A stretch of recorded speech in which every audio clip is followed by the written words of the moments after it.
അവൻ സ്തോത്രം. പുതിയ നിയമത്തിലെ AD 44 ആദ്യത്തെ പുസ്തകം, രണ്ടാമത്തെ പുസ്തകം AD 49 ഗലാത്യ ലേഖനം. അതിനുശേഷമാണ് ബാക്കിയുള്ള പുസ്തകങ്ങളെല്ലാം അവൻ പരിശുദ്ധാത്മാവിനാൽ പുറത്തു വന്നത്.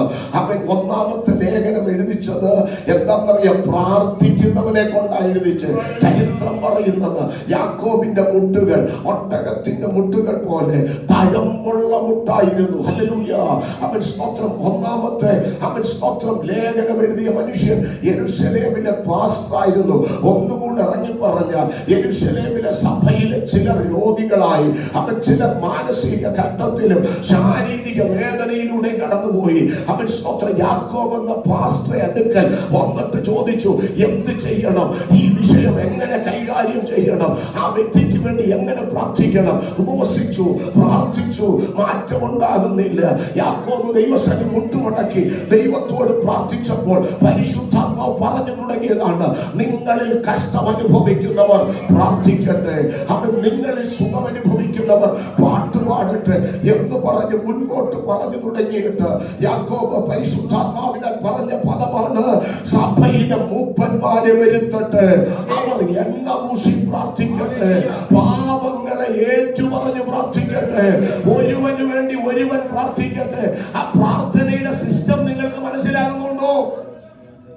ആമേൻ. സ്തോത്രം. ആമേൻ. ജീവിതത്തിൽ എല്ലാ മേഖലകൾക്കും ഒരു സിസ്റ്റം ഉണ്ട്. എങ്ങനെങ്കിലും പ്രാർത്ഥിക്കാനല്ല. അവൻ പ്രാർത്ഥനയിൽ എന്റെ കൂടെ വരിക.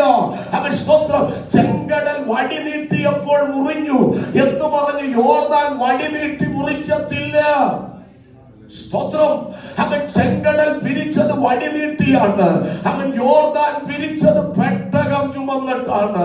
ഇന്നലകളിൽ ചെയ്ത സ്ട്രാറ്റജി അല്ല ഇന്ന് ദൈവം ചെയ്യുന്നത്. ഇന്ന് ചെയ്തതല്ല നാളെ ദൈവം ചെയ്യുന്നത്. യെരിഹോ മതിലിനെ തകർത്തത് അവൻ സ്തോത്രം മറ്റൊരു മേഖലയിലാണ്.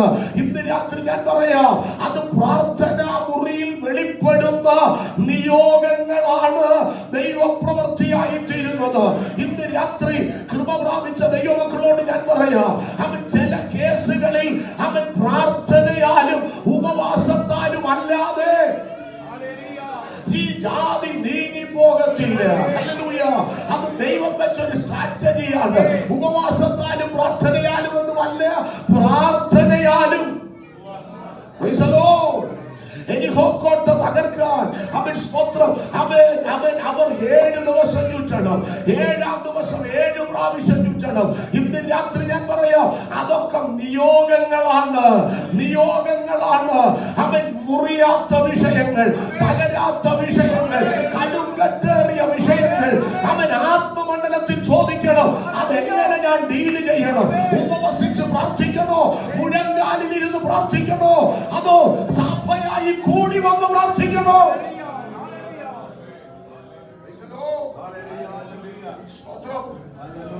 രാവിലെ അവൻ സ്തോത്രം.